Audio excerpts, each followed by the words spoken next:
हाथ में लेगा। बड़ी वाज़े शेख रशीद की पॉलिसी है। हाँ,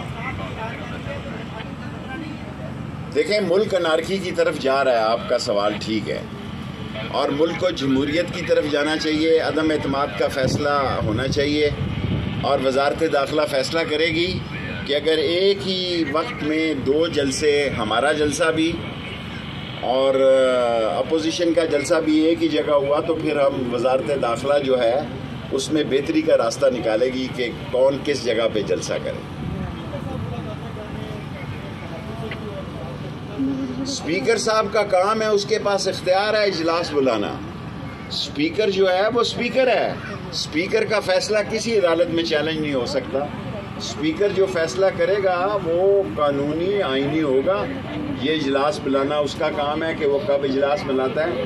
8 तारीख को औरत मार्च वाले दिन, हालांकि वो मुश्किल दिन था, 4 ख्वातीन के मार्च थे, चारों को बैक वक्त हमने सिक्योरिटी भी दी और डील भी किया, और उलमा के भी मार्च थे 2।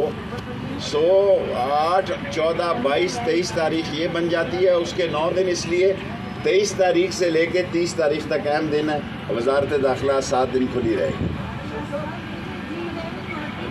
बेटे, ये प्रेस की मैं जवाब दे रहा हूँ, आप मुझसे अलग बात करें। जी,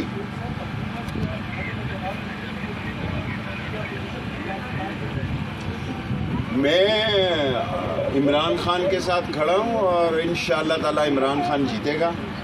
लेकिन अनार्की है, जीतने के बाद भी लोग बातें करेंगे, जीतने से पहले भी लोग बातें कर रहे हैं, और आपस में इतना तनाव नहीं होना चाहिए। हमें तलखियों की तरफ नहीं बढ़ना चाहिए, क्योंकि ये न मुल्क अजीज़ है। दुनिया में जंग के बादल मंडलाए हुए हैं। आलमी दुनिया में देखें तेल की क्या कीमत है। यूक्रेन और रशिया सबसे ज़्यादा गंदम एक्सपोर्ट करता है। गंदम की क्या कीमत है। मसला तो गरीब आदमी पे बोझ पड़ रहा है। लेकिन मैं FC भी कॉल की है, रेंजर्स भी कॉल किया है। वो 7 दिनों के लिए मैंने कॉल की है, और 245 के तहत फ़ौज को भी कॉल किया जा सकता है। लेकिन मुझे उम्मीद है कि ज़रूरत पेश नहीं आएगी और मसला खुश उसलूबी से तय हो जाएगा।